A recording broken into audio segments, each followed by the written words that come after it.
Okay. So, dear students, in the previous class, we had studied about some of the mineral elements, like we had studied about NPK, nitrogen, phosphorus, potassium, and calcium. So, in the last class, I told you about how calcium pectate plays an important role in the formation of middle lamella. The middle lamella glues the adjacent cells. So that is what we had discussed in the previous class. Now the today's class we are going to discuss about magnesium. So Mg. So it is an important component of chlorophyll. So let us study about this essential mineral element, magnesium. See, magnesium is absorbed by plants as divalent, that is Mg2 plus. So the plants absorb the magnesium as ions, Mg2 plus. So the functions of magnesium are, so magnesium activates enzymes of respiration and photosynthesis. So that is one of the important functions of magnesium. It activates the enzymes of respiration and photosynthesis. Magnesium is involved in the synthesis of DNA and RNA, so that is also an important role that they have. So magnesium is involved in the synthesis of DNA and RNA. So magnesium is a constituent of the structure of chlorophyll. So magnesium is a constituent of the ring structure of chlorophyll. So you can just notice here how the chlorophyll pigments are formed. So and magnesium is an important constituent of the ring structure of chlorophyll, and it helps to maintain ribosome structure. So the magnesium helps to maintain the structure of ribosome.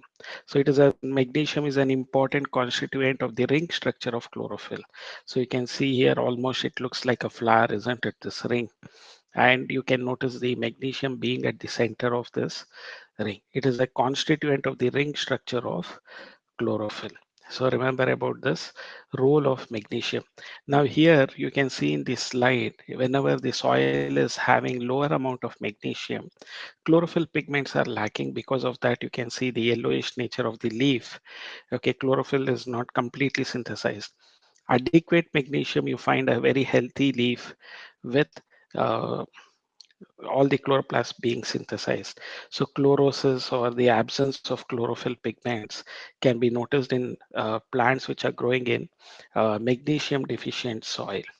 So what are the functions of magnesium? So first of all, the plants are absorbing the magnesium as divalent magnesium, that is Mg2 plus.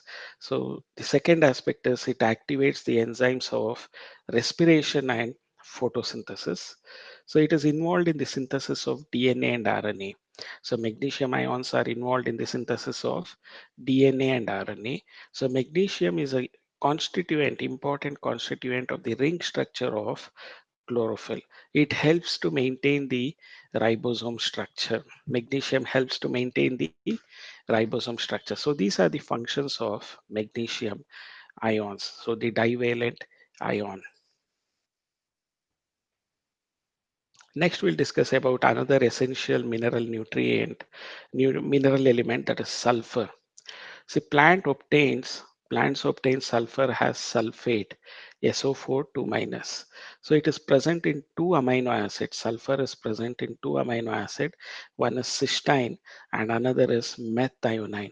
Okay, so the sulfur is present in two amino acids, cysteine and methionine. You can remember it as CM, cysteine and methionine. So methionine is the first formed uh, amino acid by AUG. So next year when we are discussing the role of AUG, I'll be telling you about what it synthesizes. It synthesizes AUG codon synthesizes methionine. AUG is an initiator codon. So then I'll be discussing about that. So you remember that the sulfur is present in two amino acids, that is CM, cysteine and methionine. Okay, the function of sulfur, it is a constituent of several coenzymes, vitamins like thiamine, biotin coenzyme, and uh, other components of it. So it is important constituent of several coenzymes, vitamins, thiamine. So vitamins like thiamine, biotin, coenzyme A, and some of the amino acids also, they are the important constituent. like cysteine and methionine, you can find the sulfur in cysteine and methionine. The other important one is iron. So the next essential mineral element that we are discussing after the sulfur is iron. So iron is obtained as ferric ions, Fe3 plus. See, there are ferrous and ferric ions. So you should understand about that.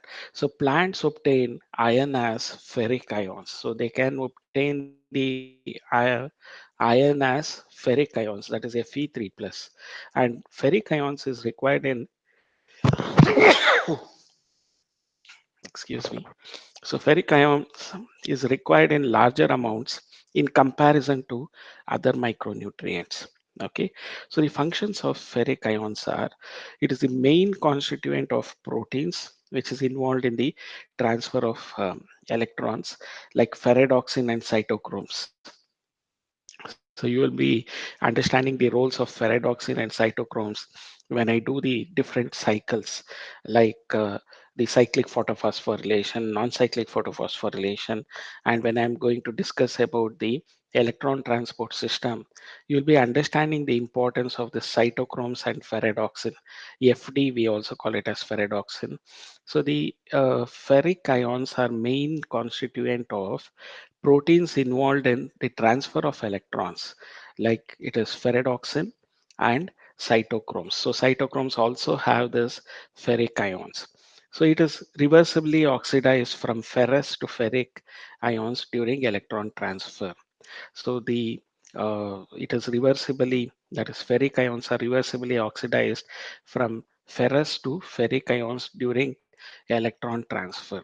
And ferric ion, it activates catalase enzyme and is essential for the formation of chlorophyll. So ferric ions, apart from the magnesium, so magnesium, iron is also important for the formation of chlorophyll. So magnesium we have already discussed about, which is the center, which plays an important constituent of the ring structure of chlorophyll. So iron is also playing an important role in the formation of chlorophyll. Okay, it activates the ferric ions. They are going to activate catalase enzyme, and ferric ions are essential for the formation of chlorophyll. So just look here in this slide. So the ferric ion deficiency symptoms. So this is the younger leaves of lemon.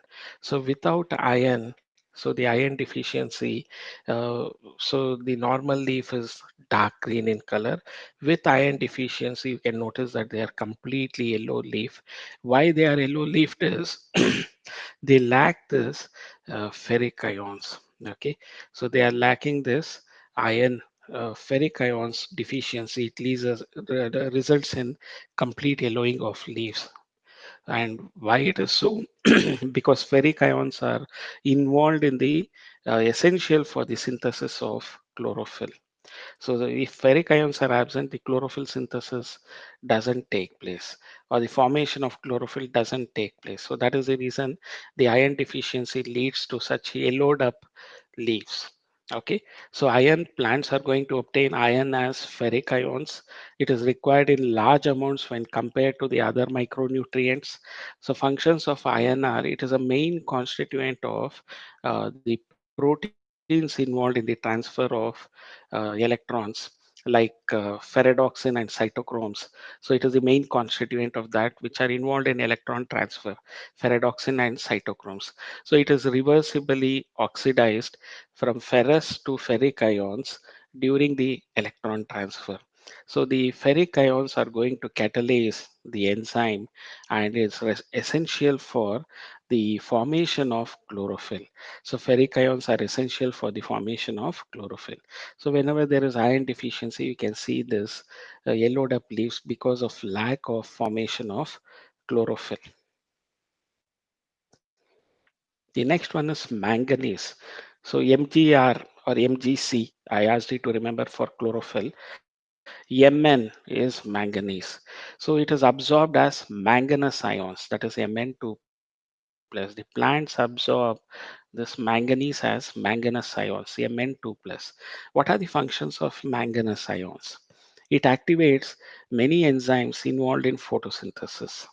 So manganese ions activates many enzymes which are involved in photosynthesis, respiration, similar to ferric ions. So it activates many enzymes involved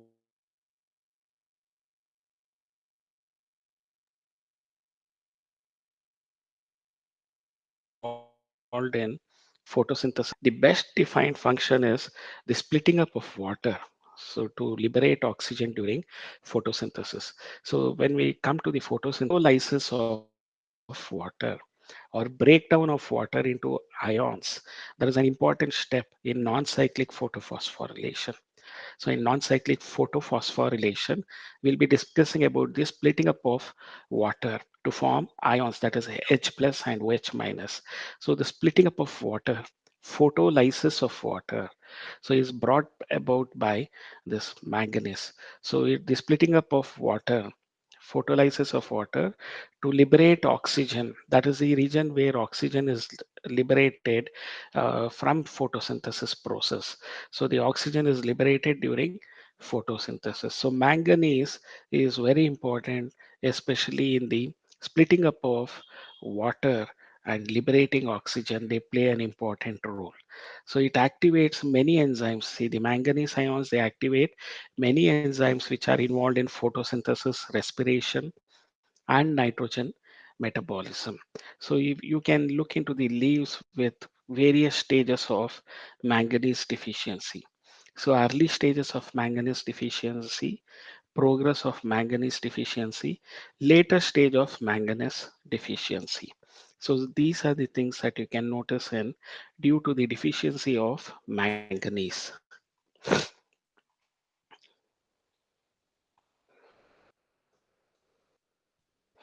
So magnesium also plays an important role in enzymes of respiration and photosynthesis. Manganese also plays an important role, but one of the important role of manganese is the splitting up of water.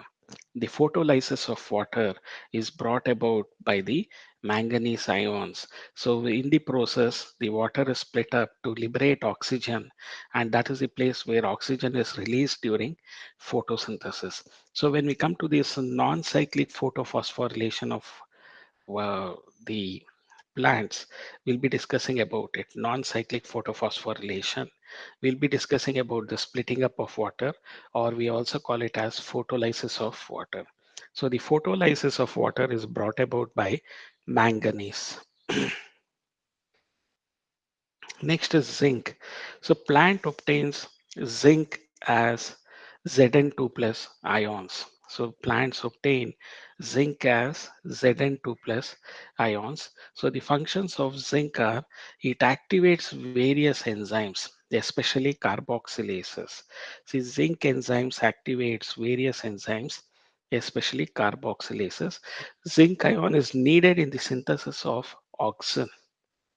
Okay, so carboxylases, they help in fixing of carbon dioxide. You know about this pep carboxylase, rubisco. So they all require the various enzymes. These carboxylase enzymes are activated by zinc ions. Plus zinc also plays an important role in the synthesis of auxin. See, auxin is a growth hormone.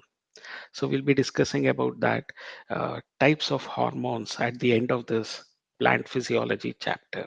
See, auxins are required for the growth of the plant, especially the apical beds, formation of roots. So all that we'll be discussing the role of this auxins and hormones. We'll be discussing about it. So the auxins, for zinc is required for the synthesis of this plant hormone auxin.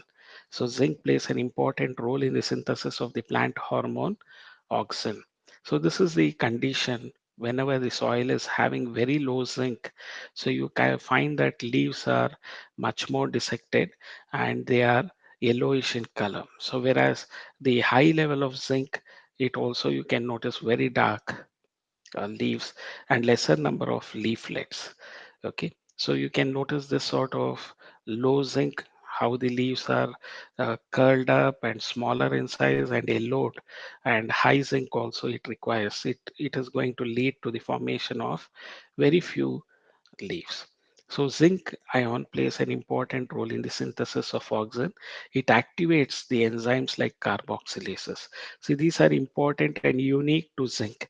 If you ask me what is unique character of the magnesium, I would say it is involved in the splitting up of water. That is an important attribute of it, and it also activates many enzymes. This is unique of uh, the magnesium, manganese ions.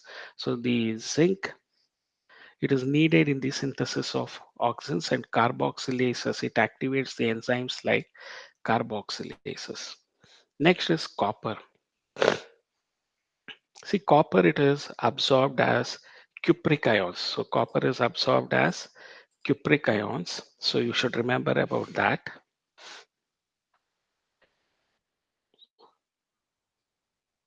So Cu2 plus. So copper is going to be absorbed from the soil by the plants as cupric ions. So the functions of copper are, it is essential for the overall metabolism in plants.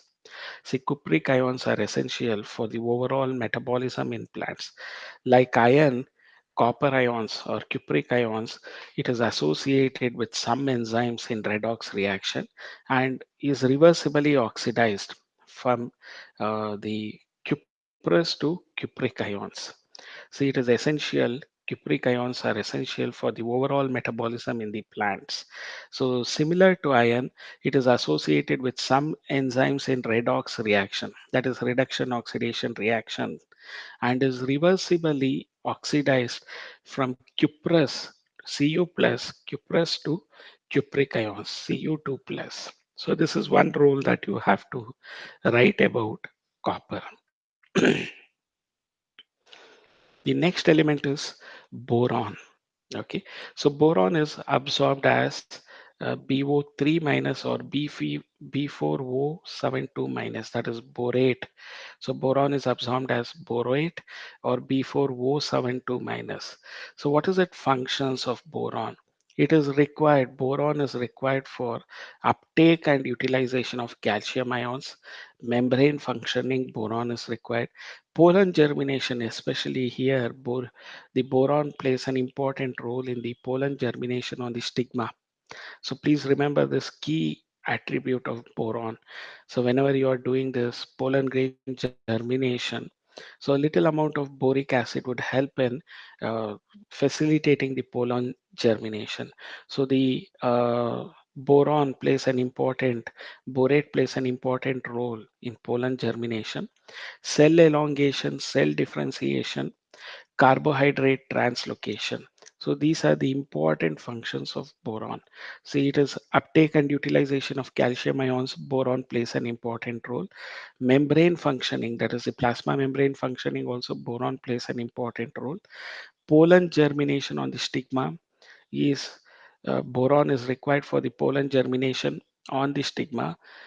Boron is required for cell elongation, cell differentiation. Carbohydrate translocation also requires boron. So this is what you have to remember about. So the control, this is the leaf with normal amount of boron. So the control, so where boron deficiency, 13 days minus B means with boron deficiency, you can notice that the leaves are smaller in size and yellowing at the veins, you can notice. So 19 days, you find that it is much more yellowed up, and 21 days, it is almost crumpled. So the leaf is almost crumpled. This is because of the deficiency of the boron ions. So boron is required for uptake and utilization of calcium ions. Membrane functioning also requires boron, that is the cell membrane or plasma membrane functioning also requires boron. The germination of pollen grain, they require boron. The cell elongation, cell differentiation, and carbohydrate translocation also requires the presence of boron. So boron is absorbed by plants as borate, BO3 3 minus, or B4O7 2 minus. That is how the boron is absorbed from the soil.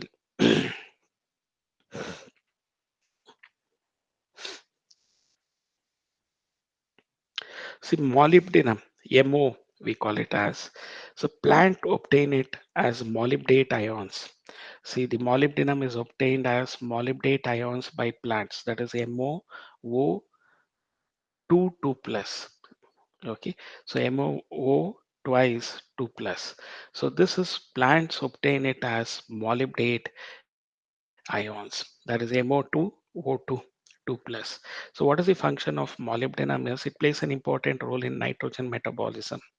Okay, it is a component of uh, many enzymes such as nitrogenase and nitrate reductase. So it is component of molybdenum is a component of many enzymes like nitrogenase and nitrate reductase. So these enzymes, so nitrogenase and nitrate reductase, they play an important role in nitrogen metabolism. See, at the end of this topic, we'll be discussing about nitrogen cycle, nitrogen metabolism. So remember, the molybdenum ions play an important role in the activation of enzymes such as nitrogenase and nitrate reductase, which play an important role in nitrogen metabolism.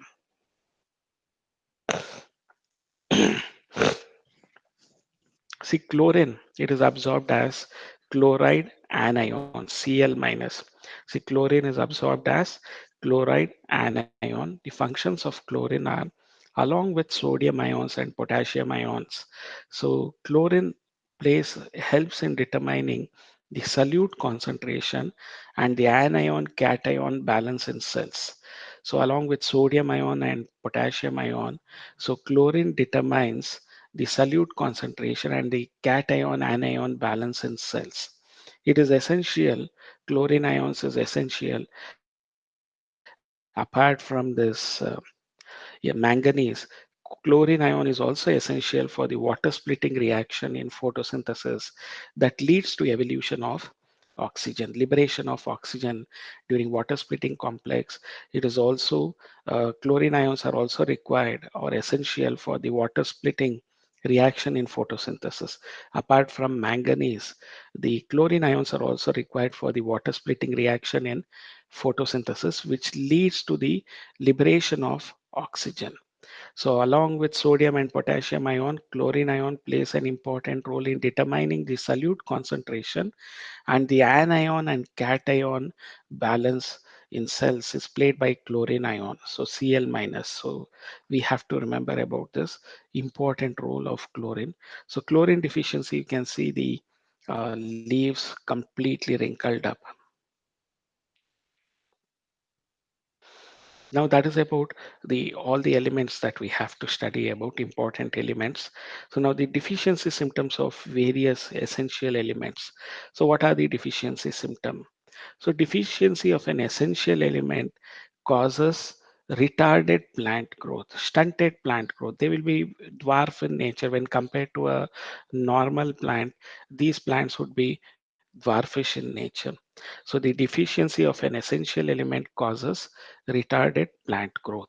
So concentration of an essential element below which plant growth is retarded is termed as critical concentration. Okay, so the critical concentration below the critical concentration, if an element is absent, so it leads to the retarded plant growth. So concentration of an essential element below which a plant growth is retarded, that concentration of essential element uh, below which the plant can get retarded, we call it as critical concentration. Below the critical concentration, the plant gets retarded. That is, it will have a stunted growth. It will be dwarfish in nature. The element is said to be deficient when present below the critical concentration. So when can you say an element, essential element, to be deficient? When the essential element is below the critical concentration, we call that element to be deficient in the soil. So the morphological changes that happens due to the deficiency or absence of an element, it is called as deficiency symptoms. Just like us, we require vital amino acids, proteins, carbohydrates, fats in a proper proportion. We should have a balanced diet talk about.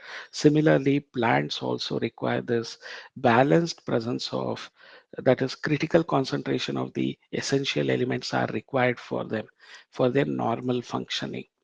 Okay, or else they show various abnormalities, lesser yield, stunted growth, no flowering. So these might all be the symptoms of deficiency of essential elements. So the morphological changes that happens in plants due to deficiency or absence of an element, we call it as deficiency symptoms. So any element below the critical concentration, we call that element to be deficient. If any element is present below the deficient critical concentration, that element is said to be deficient. So, and they exhibit morphological changes in the plant due to the deficiency of the element. Uh, so, due to the deficiency or absence of an element, and they are called as deficiency symptoms. So, the deficiency symptoms of essential elements vary from element to element.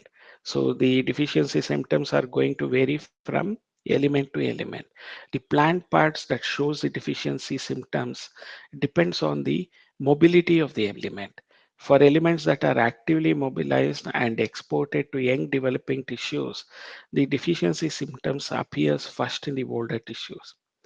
See, the plant parts that show the deficiency symptoms depend on the mobility of the element. So if the element is more mobile, they are actively mobilized. So you can notice the symptoms in the older leaves first. So for elements that are actively mobilized and exported to young developing tissues, okay, the deficiency symptoms first appears in the older leaves. Example, deficiency symptom of NK and Mg. See the magnesium, nitrogen, and uh, the potassium, they are visible first in the senescent leaves. That is aged up or old leaves, you find this deficiency first. So for elements that are actively mobilized and exported to younger developing tissues, the deficiency symptoms appears first in the senescent or old leaves. So example, deficiency symptoms of nitrogen, potassium, and the magnesium are visible first in the senescent leaves or aged leaves. So you can notice here the phosphate deficient. So they would be almost purple colored at the edges. Potassium deficient, the edges of the leaf margins, they are showing up, yellowing up of leaves. On the veins, there is yellowing up in case of nitrogen deficiency. So these are the deficient symptoms seen in the older leaves, especially when elements are mobilized to younger leaves by the older leaves. So the first the symptoms are seen in the senescent leaves. The deficiency symptoms of nitrogen, potassium, and magnesium are visible in the senescent leaves.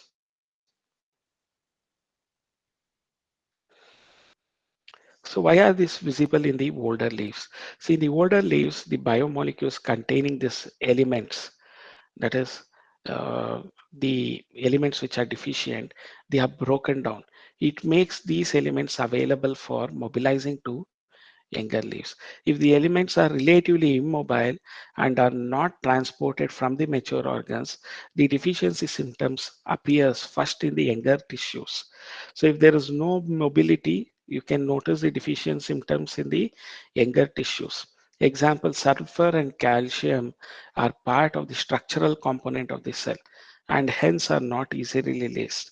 So this aspect of mineral nutrition has a great significance in agriculture and horticulture. Looking at the leaves itself, the symptoms of the leaves, you can understand what are the deficiency that the plants are having from the soil, and accordingly you can provide a solution by adding those materials into the soil. See, if there are elements, some of them which are not remobilized, like sodium ion, uh, sulfur and calcium, they are a part of structural components, so they cannot be remobilized. So as a result of that, the deficiency symptoms are seen in such non-remobilized elements. The deficiency symptoms are seen in younger leaves. Okay, so the this deficiency symptoms of mineral nutrition, it has a great significance in agriculture and horticulture in identifying the deficiency which element might be deficient, and also in providing a solution for those deficiency. See, the major deficiency symptoms that you notice in absence of these essential elements are chlorosis, that is, absence of chlorophyll and yellowing up of leaf, necrosis, death of the tissues, okay, stunted growth. So they don't go full, they don't show full growth, they show stunted growth or dwarfish in nature, premature fall of leaves and buds, and inhibition of cell division. If the leaves and buds are shedding up before aging, so then that implies that so they are having deficiency symptoms, and inhibition of cell division. So cell division does not take place. So the deficiency symptoms because of absence of essential elements are chlorosis, necrosis. Then there is also going to be the stunted growth, premature fall of leaves and buds, and inhibition of cell division.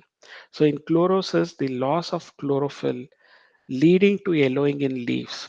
So the loss of chlorophyll will lead to yellowing up of leaves. So due to the deficiency of elements, nitrogen, the potassium, magnesium, sulfur, iron, manganese, zinc, and molybdenum.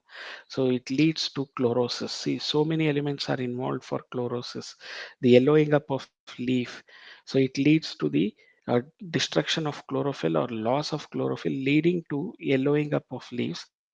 And this chlorosis is due to the deficiency of elements like, you can remember, NK, Mg, so magnesium especially, because they are part of the component of this ring structure of chlorophyll. And similarly, the manganese is required for the formation of chlorophyll. Iron, zinc, and molybdenum, if they are also absent, so that leads to, because zinc and oxens are synthesized, molybdenum, you know that they bring about this fixation of photolysis of water, they are required. So these elements, so whenever they are absent, that is nitrogen, potassium, magnesium, sulfur, iron, manganese, zinc, and molybdenum, it causes chlorosis. The yellowing up of leaves due to the loss of chlorophyll or destruction of chlorophyll. And why there is a destruction of chlorophyll? Because of deficiency of the essential elements like nitrogen, potassium, magnesium, sulfur, iron, manganese, zinc, and molybdenum. So necrosis is the death of tissues, particularly leaf tissue. It is due to the deficiency of calcium, magnesium, copper, potassium. So the deficiency of uh, tissues, the death of tissues is due to the deficiency of elements like calcium, magnesium, copper, and potassium. So the next one is lack or low level of, yeah, nitrogen, potassium, sulfur, and molybdenum. They inhibit cell division. Cell division does not take place, and as a result, you cannot see growth. If cell division does not happen, obviously growth doesn't take place. So this nitrogen, potassium, sulfur, and molybdenum, if they are absent, they are going to prevent cell division. They prevent the cell division. They stop the cell division. So low concentration of nitrogen, sulfur, molybdenum, they also delay flowering. So these are all the various deficiency symptoms: chlorosis, necrosis, then there is stunted growth and lack of flowering. So delayed flowering. So all these are because of the deficiency of essential elements. So these are all the deficiency symptoms of essential elements. So chlorosis, necrosis, lack, then stunted growth because of lack of cell division, and delay in flowering. So these are all the symptoms of deficiency symptoms of essential elements.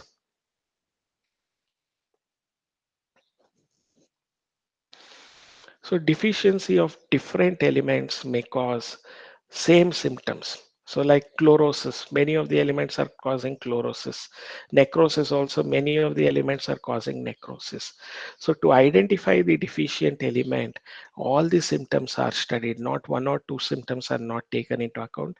Like if a plant exhibits chlorosis, necrosis, then delay in flowering. So all these symptoms are taken into account, and then we are going to identify which mineral element is deficient. So hence to identify the deficient element, all the symptoms are studied. Also different plants respond differently to the deficiency of the same element. Okay. So the next one is still now we spoke about deficiency. Now toxicity of micronutrients, if they are present more than required, it causes toxicity. Okay, so the toxicity of micronutrients, the poisoning caused by excess availability of micronutrients. So we call it as toxicity of micronutrient. See, a moderate increase in micronutrients, they cause toxicity. So a moderate increase in micronutrients, they are going to cause the toxicity. Okay, poisoning they cause. So any mineral ion concentration in tissues that reduce the dry weight of tissues by about 10%, we consider it to be toxic.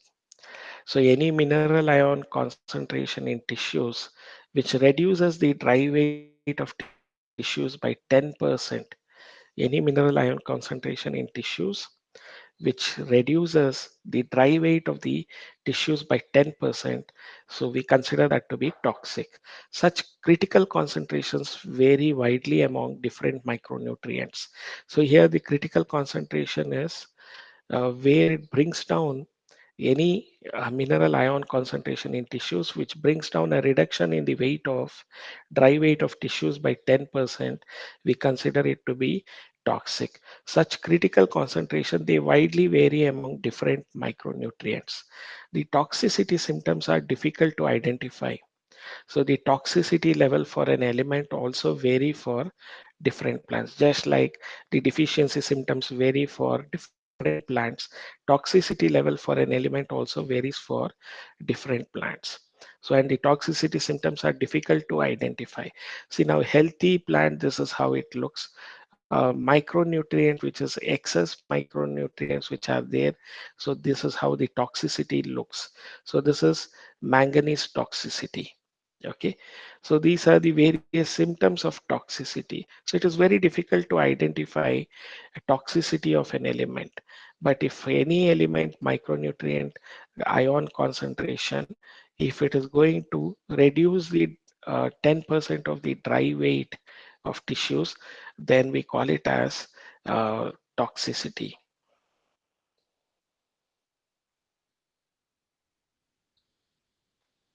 See, excess of one element might prevent the uptake of another element.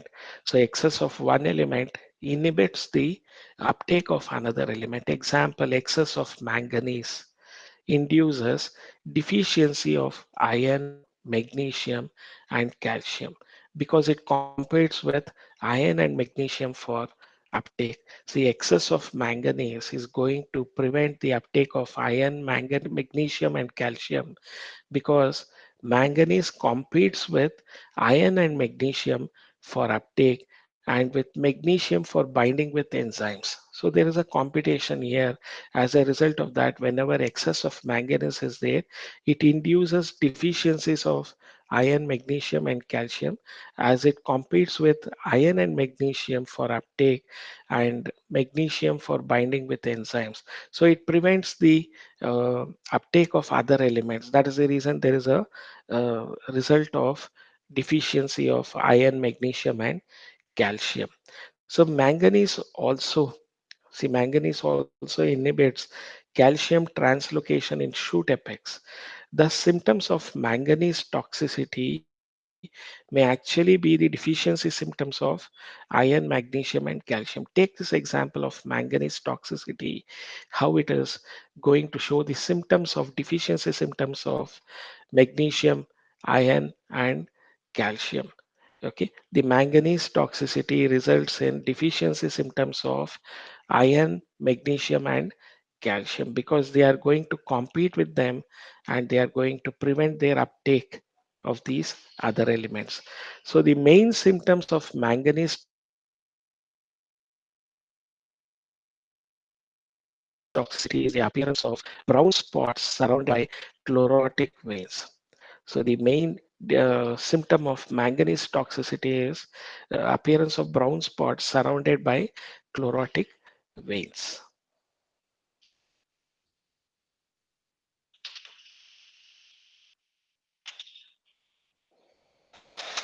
Okay.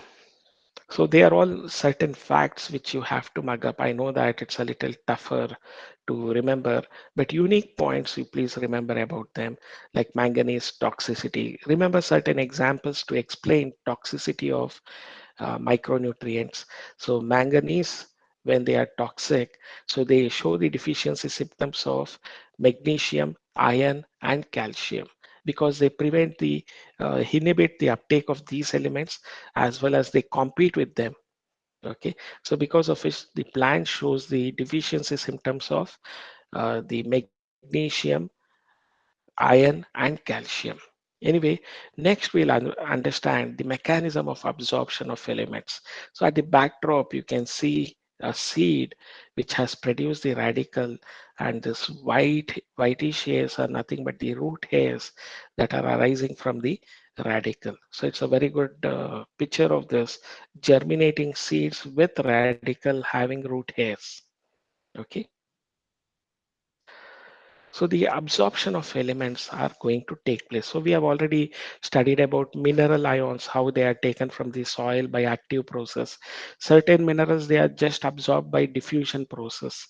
Okay, so the mineral ions in the soil are in lesser concentration when compared with the mineral ions within the roots. So they have to absorb the mineral ions against the concentration gradient.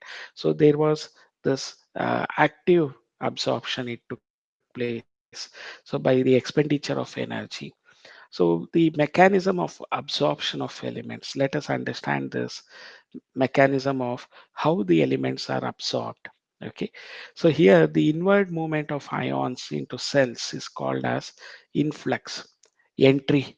So the entry of ions. So I told you in the opening and closing of stoma, potassium ion influx entry and potassium ion efflux they cause in the opening and closing of stoma. So the inward movements of ions into cells, we call it as influx, and the outward movement of ions from the cells, we call it as efflux. So there are two things: influx, entry of ions into the cell; efflux, exit of ions from the cell. So the outward movement is efflux. So the process of absorption of elements, it is in two phases. The first phase, it is initial phase, which is a rapid and passive uptake of ions into the apoplast. So you know that apoplast pathway is through the walls and the intercellular spaces. So this first phase of absorption of elements is very rapid, and it is mass flow that is taking place. So initial movement of this elements, so initial absorption or the first phase of absorption of elements is rapid and passive uptake. That is, passive uptake means there is no expenditure of energy. So the passive uptake of ions into the apoplast, okay, apoplast of cells, that is through the cell walls and intercellular spaces. So there is flow of this element, absorption of elements takes place in a passive process through this apoplast pathway. So this, it usually occurs through ion channels, that is transmembrane proteins that function as selective pores. The second phase, the ions are taken in slowly into the symplast. See, when they are entering the endodermis, it has to enter through the symplast pathway. Even though their initial entry was apoplast and passive process, in the second phase, it is going to be the symplast pathway, that is through the endodermal cells they have to pass into the xylem, and here it is an active process. So there are the membrane proteins on the uh, endodermis which determines the entry and exit of these ions. or the absorb element ions, they determine that. So the second phase, it is going to be slow process, and it is by symplast inner space or cytoplasm of the cells, and through plasmodesmatal connection it is, and it is an active process. So here there is expenditure of energy. So the second phase, the ions are taken in slowly into the symplast, that is inner space or cytoplasm of the cells, and it is an active process. There is an expenditure of energy. So the absorption of elements, the first phase is a passive process, and it is an apoplast pathway, and in the second phase it is a slow process, and it is symplast pathway, and it is an active process. There is expenditure of energy.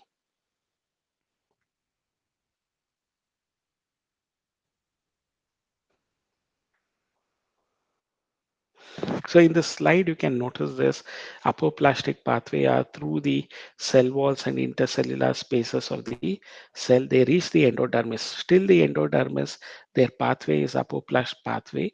It is a passive process as there is no expenditure of energy, and the absorption of elements in the first phase is a passive process.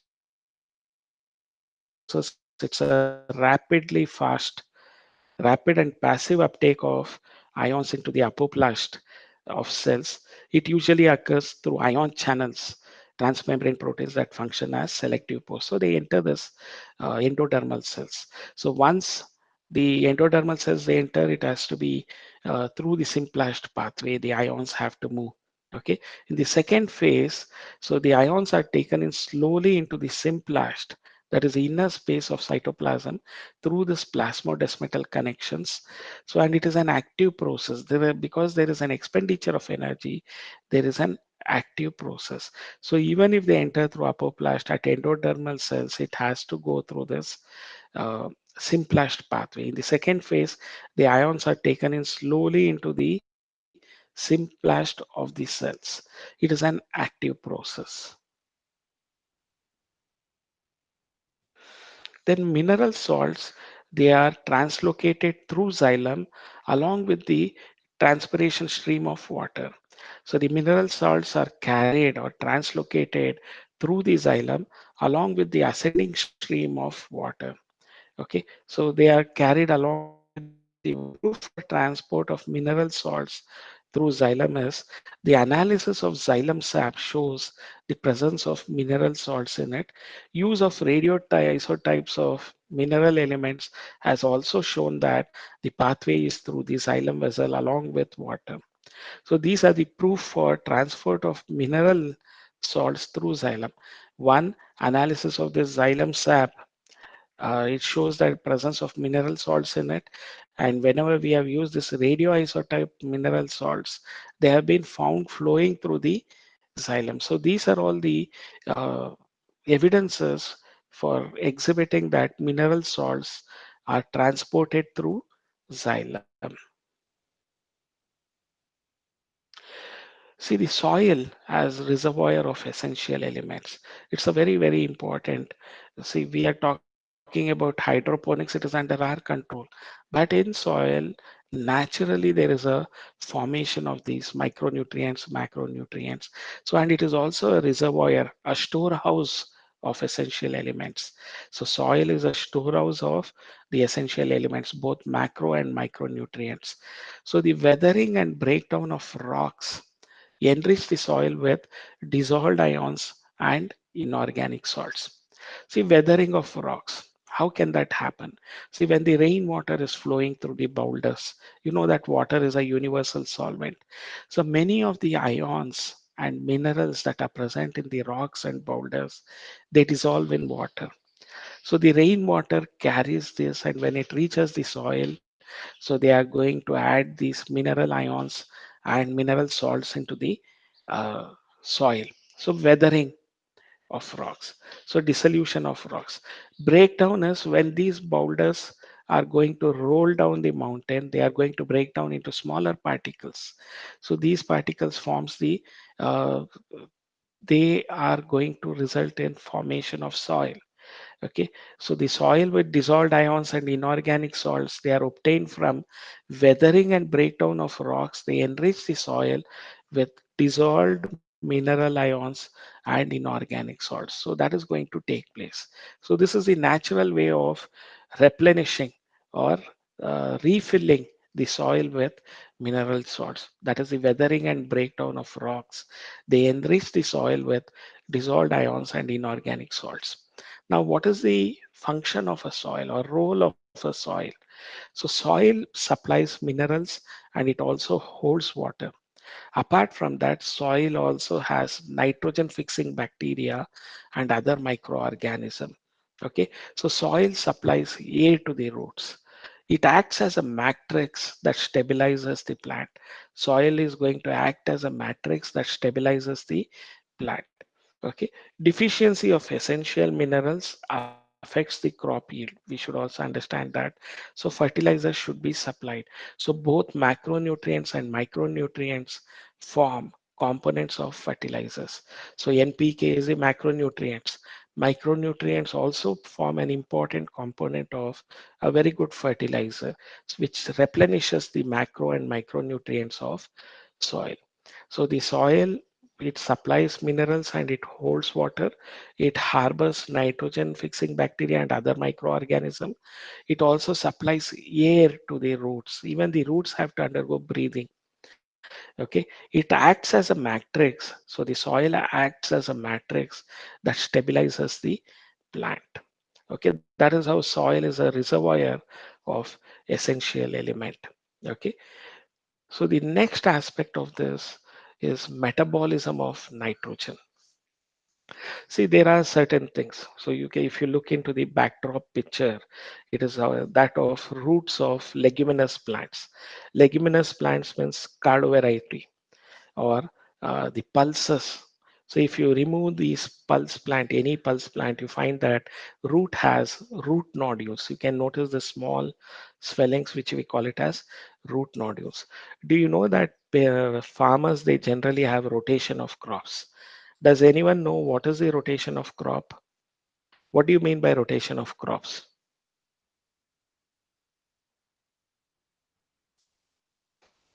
So what do you mean by rotation of crops? Anyone has any idea?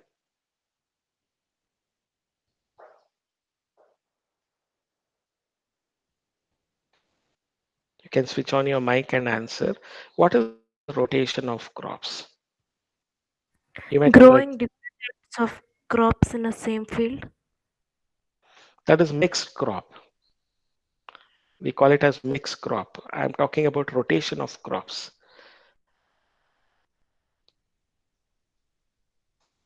Anyone? Sir, it is when plants like food crops are grown for one part of the year, and then after that it is left for a while, and then more nitrogenous plants are grown. Mm, almost fine with it. But rotation of crops, see, farmers generally they grow one season they would be growing the cereals. Immediately the next season they don't again go for cereals. In order to replenish the soil, they go for growing the pulses. See, pulses are leguminous plants, isn't it? So all this variety of pulses, different cardo variety. So what they do is they get a yield of pulses. Apart from that, they don't remove these roots from the soil because they have the root nodules. They are going to replenish the soil. They are going to naturally enrich the soil with the minerals that are required, especially nitrogen and other things. So they do this rotation of crops to preserve the fertility of the soil. Or else, if you are growing all the seasons, if you are growing only cereals, so the fertility of the soil would be lost. In order to maintain this fertility of the soil, what farmers do is one season they grow cereals, like they might be growing this Dhanya variety, any of them, like batta, that is paddy, or it can also be other variety of cereals. Then in the another season, they would be growing this cardo variety, that is the pulses. And pulses, they are going to replenish the soil with fertilizers because they are very good at nitrogen, fixing nitrogen, and nitrogen is an important component required for plants for their normal activity. It's a macronutrient. So the farmers grow in the next season to replenish the soil, they grow the pulses. So this we call it as a rotation of crops. So they don't continuously grow the cereals. Okay. So if they grow that cereals, then they have to use synthetic fertilizers that is harmful. So naturally, if you follow this process, farmers who are following this organic farming and other things, they go for this natural process of replenishing the soil by rotation of crops. Okay, so this is what it implies. Rotation of crops implies growing cereals in one season, and the next, immediately after the harvest, we are growing the pulses to replenish the soil with the nutrients. Okay, so metabolism of nitrogen. See, nitrogen cannot be easily fixed in soil, but it's an important component of that the plants require. See, plants can absorb nitrogen in the form of nitrates. You should understand that plants can absorb nitrogen only in the form of nitrates. So how are they being fixed? So there are some symbiotic way of fixation, like in case of leguminous roots. So the rhizobium bacteria is there, which fixes the atmospheric nitrogen, and that is how it fulfills the plant's requirement of nitrogen. Then there are some bacteria in soil, so which are going to ammonification, nitrification. Then there are some of them which denitrifies also. So there are the bacteria within the soil which brings about ammonification, nitrification, denitrification. So we will be studying about this metabolism of nitrogen as well as nitrogen cycle we'll be studying about. So in the atmosphere, what is the percentage of nitrogen? Does anyone know the percentage of nitrogen in the atmosphere? See, nearly 60 to 70% of atmosphere, it is having, yes, 71%. So it is having nitrogen. So major component in the atmosphere is nitrogen, but we can't, as human beings, we can't directly utilize the nitrogen available in the atmosphere. We are just using the oxygen exchange of gases, that is respiratory gases. We are taking in oxygen and liberating carbon dioxide. So even the plants cannot directly take in the nitrogen and utilize for their activities, metabolic activities. So the nitrogen should be in the form of nitrates, and only then they can take this nitrogen. So nitrogen should be in the form of nitrates when the plants can absorb the nitrates. So they have some symbiotic association with bacteria, as in case of leguminous plants or pulses. Okay, the cardo variety, what I'm calling of. So let us get into this metabolism of nitrogen. The first thing that we'll study is nitrogen cycle. See, sometimes here in the picture, you can see that there is the lightning. Lightning also fixes some of the atmospheric nitrogen into the soil. This is a physical method of fixing the nitrogen into soil. Then there is biological method of fixation of nitrogen into soil. So that biological method might be two methods: symbiotic method of fixing the nitrogen, non-symbiotic method of fixation of nitrogen. So this entire cycle is taking place where nitrogen can be fixed into the soil by even by lightning. So they fix the atmospheric nitrogen into the soil by lightning also. That is a physical process of fixing the nitrogen. So let us understand this in detail. So nitrogen cycle, nitrogen is the most prevalent element in living organisms. So almost all of us, even including us, the amino acids, DNA, I've already told you nitrogen is present at various levels, isn't it? So the amino acids, proteins, DNA, RNA, they're all having nitrogen. Nitrogen is an important element in living organisms. So the plants compete with microbes for the limited nitrogen that is available in the soil. Thus, nitrogen is a limiting nutrient for natural and agricultural ecosystems. For any plants to flourish, the availability of nitrogen in the soil is important. So, nitrogen is a limiting nutrient for natural and agricultural ecosystem. So, it limiting nutrient in the sense if they are lesser, then there wouldn't be a proper growth of plants. So it is a limiting nutrient. So which decides the fate of uh, prosperous crop or the stunted growth of crop.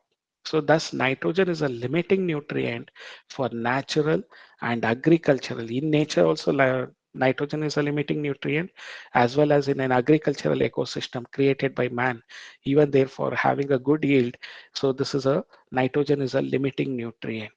Okay, so even in nature nitrogen is a limiting nutrient as well as in agricultural lands or crops, the nitrogen is a limiting nutrient.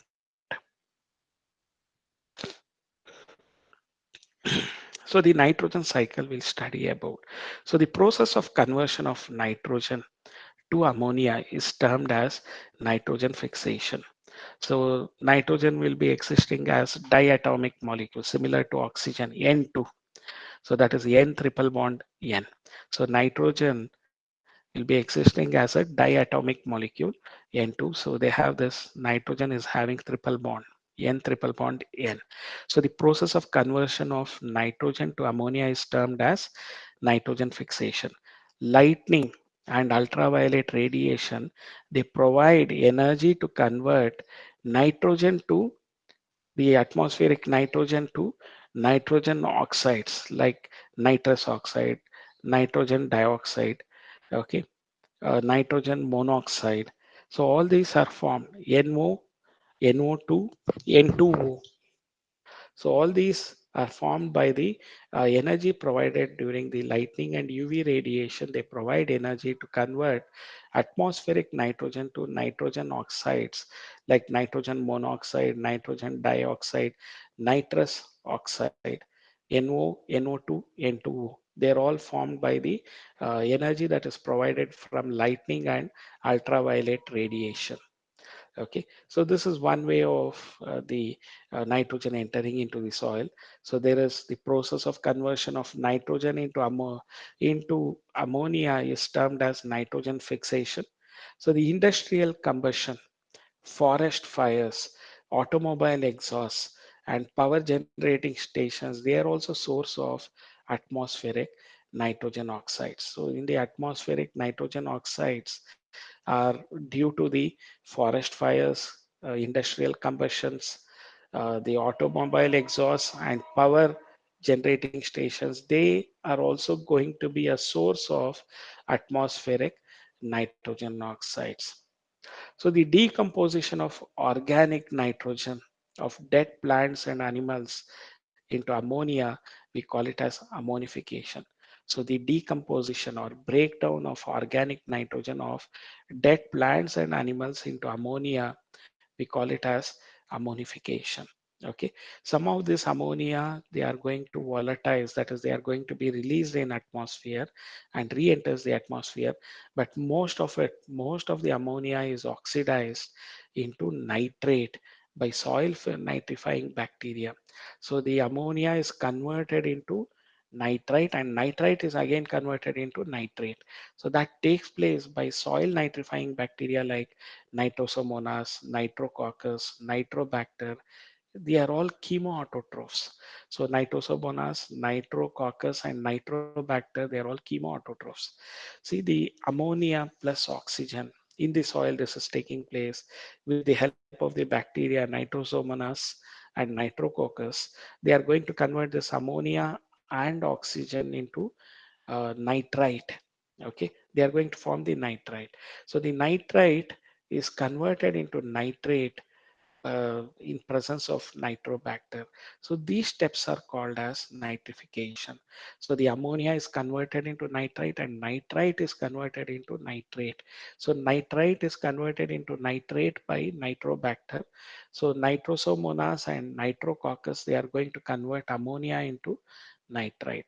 So these are the steps involved in the nitrification process. So these steps are called as nitrification process. This is one step that is involved. The plants absorb the nitrate and it is transported to the leaves. So the plants are going to absorb the nitrate and they are Sir, can transported you to go the to the leaves. previous slide once, sir? What is that? Sir, can you go to the previous slide? I didn't write the last one, sir. Okay, I'll be sharing the slides later on. Okay, anyway, this is the process that are involved in nitrification. Ammonia is converted into the nitrite, and nitrite is converted into nitrate by the nitrobacter bacteria. So these steps we call it as nitrification. So the plants, I told you, they can absorb nitrogen only in the form of nitrate, and they are transported to the leaves. In the leaves, it is reduced to form ammonia that finally forms the amine group of amino acids. And this polypeptides of amino acids, you know that they are going to form the proteins. So the amino, in the leaves, the nitrate is reduced to form ammonia, which finally forms the amine group of amino acids. Okay, so the nitrate present in the soil is also reduced to nitrogen. So it is not only formation of nitrate, nitrate is also reduced into nitrogen by the process of denitrification, we call it as. It is the exact opposite of nitrification process. So we call it as denitrification. So denitrification is brought about by Pseudomonas and Thiobacillus. See, they give this as questions for the NEET examination as well as for denitrification is brought about by, they give four examples: Nitrosomonas, Nitrococcus, uh, Pseudomonas, Nitrobacillus. So the answer is Pseudomonas. Denitrification is brought about by Pseudomonas and Thiobacillus. So you should remember these examples. And even for 1 mark, they might ask you which bacteria brings about denitrification process in your theory papers. So you should be aware about these denitrification brought about by Pseudomonas and Thiobacillus. So the biological nitrogen fixation, so wherein there is symbiotic association also and non-symbiotic association. Okay, so I think we will discuss this part of it, biological nitrogen fixation, in the next class. As of now, we'll stop it at this denitrification process. So what happened in the soil? Nitrification in the soil, there is also denitrification process taking place. That is what we studied. So in the atmosphere, nitrogen will be present as nitrous oxides due to the industrial effluents and other things, the vehicle exhaust, burning of forest. Okay, all those are going to result in nitrogen being in the form of oxides of nitrogen in the atmosphere. Okay, so we'll be discussing about the biological nitrogen fixation in the next class. So as of now, we'll stop at this nitrogen cycle. So if you are having any doubts or clarification, dear students, you can get it clarified. Do you have any doubts or clarification?